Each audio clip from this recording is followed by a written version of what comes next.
Dear students, हमने exercise 8.2 के completely question कर लिए थे, क्वेश्चन नंबर 16 का। अब हम 8.3 स्टार्ट कर रहे हैं। उससे पहले देखो 8.3 में अपने क्या पढ़ना, उसकी थ्योरी पढ़ रहे हैं, टेंजेंट एंड नॉर्मल। टेंजेंट देखो, टेंजेंट किसको बोलते हैं? कोई भी आपको कर्व गिवन है, यानी कोई फंक्शन गिवन है, उसका आप ग्राफ बनाओगे तो उसके बाद आपको टच करती हुई इनफाइनाइट मतलब कोई कॉन्टिन्यूअस और डिफरेंशिएबल फंक्शन है, तो उसके ऊपर अपन क्या मतलब इनफाइनाइट कितनी टेंजेंट बना सकते हैं। जैसे कि ये कर्व आपको गिवन, देखो ये ब्लू कलर में लाइन है, ये y equal to F X, ये गिवन कर्व है। y equal to F X इसकी इक्वेशन है और ये कर्व है। अब इसके किसी पॉइंट P पे आपको टेंजेंट बनाई हुई, देखो ये PR इसकी टेंजेंट है, इसको और एक्स एक्सिस से इसको ज्वाइन कराएंगे रेड कलर में, मतलब PR भी बोल सकते हो आप, या फिर TR या TP, ये सभी क्या है? टेंजेंट। एक ही लाइन है, चाहे TP कह दो आप इसको, चाहे PR कह दो, चाहे TR, ये आपकी टेंजेंट है किसी पॉइंट के ऊपर। पर्टिकुलर आपको एक गिवन पॉइंट होगा, उस पे टेंजेंट की इक्वेशन फाइंड आउट करनी होगी। तो यहाँ P पॉइंट पे एक टेंजेंट बना रखी है PT बोल दो चाहे PR। ये क्या है आपकी रेड कलर में लाइन PR है, वो x1 y1, इसको टेंजेंट बोलेंगे। अब देखो जो मतलब ये होता है टेंजेंट पॉइंट होता है, P पॉइंट है इसका। अगर टेंजेंट पॉइंट के ऊपर इसके ऊपर परपेंडिकुलर अपन लाइन ड्रॉ कर देते हैं, उसको अपन नॉर्मल बोलते हैं। तो यहाँ P पे एक परपेंडिकुलर ये 90 डिग्री का एंगल बनाती हुई ये लाइन है PS, तो PS क्या हो जाएगा? नॉर्मल। यानी टेंजेंट के ऊपर परपेंडिकुलर कौन होता है? Tangent point. At tangent point के ऊपर P पॉइंट है, यहाँ पे आपका टेंजेंट पॉइंट है, P पॉइंट पे आपकी टेंजेंट है। पर्टिकुलरली आपको एक पॉइंट के ऊपर टेंजेंट फाइंड करनी होती है, तो P पॉइंट के कोऑर्डिनेट क्या है? x1 y1 है, और P पॉइंट के ऊपर PS आपका क्या है? नॉर्मल है। तो देखो, let a point P x1 y1 on curve y is equal to F X, then equation of tangent PR बोल दो, ये टेंजेंट है, on point P while PT makes an angle from x axis से ये angle कौन सा? साई। ये Sai angle आपको दे रखा है, एक्स एक्सिस से जो एंगल बना रखा है। आप देखो, जब अपन किसी भी लाइन का इक्वेशन फाइंड करते हैं तो आपके पास में क्या होना चाहिए? देखो यहाँ पे एक पॉइंट तो है ही, P is equal to x1 y1, आपको एक पॉइंट गिवन है। अपन ने 11th क्लास में पढ़ा था, देखो पॉइंट स्लोप फॉर्म। अगर आपके पास में एक पॉइंट गिवन है तो उसका अगर उस लाइन का अगर आपको स्लोप फाइंड हो जाए तो उसका इजीली पॉइंट स्लोप फॉर्म से आप इक्वेशन फाइंड कर सकते हो। तो देखो यहाँ से स्लोप कैसे फाइंड करेंगे? आपको ये साई इक्वेशन गिवन है और ये साई एंगल दे रखा है। तो यहाँ पर देखो इस डायग्राम के अंदर PR तो क्या था? टेंजेंट लाइन था, और PS क्या था? नॉर्मल था। अब देखो, अब सबसे पहले अपन क्या कर रहे हैं, ये पॉइंट का तो पता ही आपको, स्लोप फाइंड कर रहे हैं अपन। अब स्लोप जो मतलब लाइन एक्स एक्सिस की पॉजिटिव डायरेक्शन के साथ में, पॉजिटिव साइड के साथ में जितना एंगल बनाती है, उसके टेन को ही अपन क्या बोलते हैं? स्लोप बोलते हैं। तो स्लोप ऑफ टेंजेंट पे टेंजेंट को ना PR लाइन कितना एक्स एक्सिस की पॉजिटिव डायरेक्शन के साथ में कितना एंगल बना रही है? साई। तो ये कितना हो जाएगा? 10 साई, स्लोप ऑफ 10 साई। अब अपने अब 10 साई ये स्लोप हो गया। या फिर अगर आपका curve y equal to F X है, अगर अपन इसका फर्स्ट डेरिवेटिव फाइंड करते हैं तो dy बाई डी एक्स किसको शो करता है? स्लोप को। तो dy by d x slope को आप 10 साइज से भी लिख सकते हो, या फिर dy by d x at x1 y1 point के ऊपर आप dy बाई डी एक्स की वैल्यू फाइंड कर लो, वो भी क्या होगा? स्लोप होगा। तो यहाँ से देखो ये स्लोप फाइंड हो गया आपका। अब देखो अब क्या करोगे आप?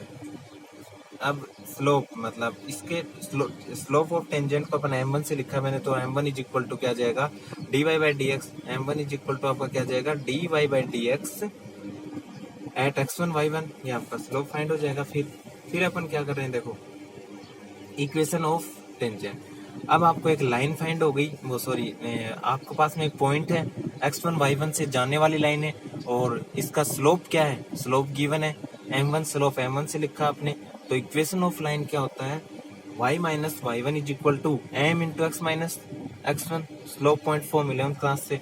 तो y माइनस y1 m1 की वैल्यू, स्लोप m1 से m1 था लाइन का, तो m1 की वैल्यू पुट कर दो dy by d x at x1 y1 into x minus x1, ये आपका पॉइंट स्लोप फॉर्म में इक्वेशन ऑफ टेंजेंट फाइंड हो जाएगा।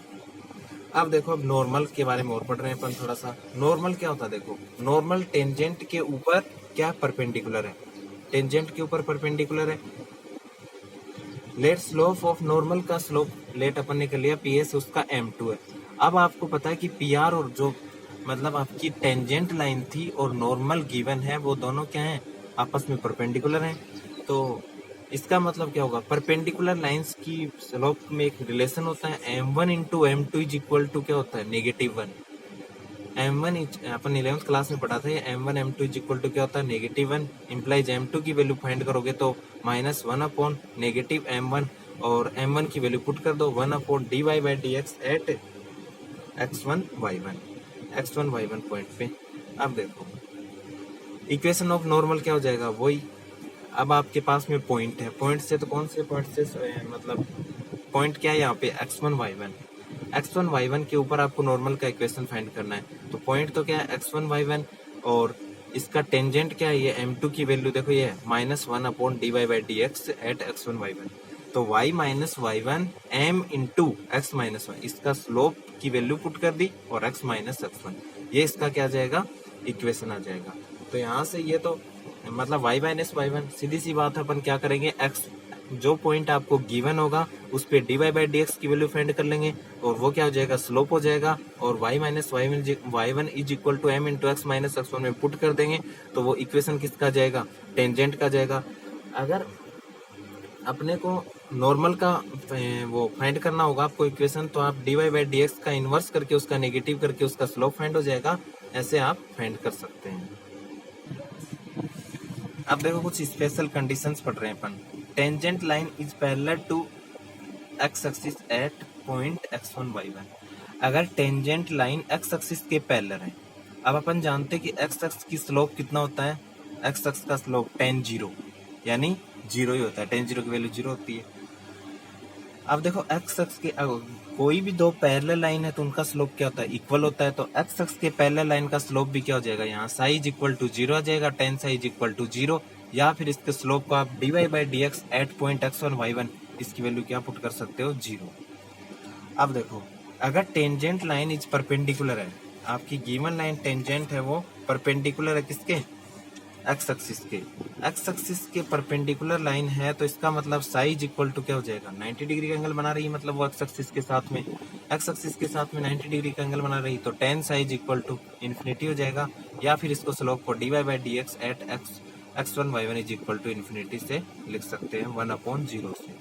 अगर टेंजेंट लाइन, थर्ड कंडीशन देखो, makes equal angle with both the axis, या फिर इसको मतलब दोनों एक्सिस के साथ में इक्वल एंगल बना रही है, या फिर आप इसको ऐसे लिख सकते हो, if tangent line bisect the angle between axis, यानी कि टेंजेंट लाइन बाइसेक्ट कर रही है, मतलब ये आपकी एक्स एक्सिस वाई एक्सिस है, ऐसे हो सकती है लाइन, या फिर ऐसे हो सकती है।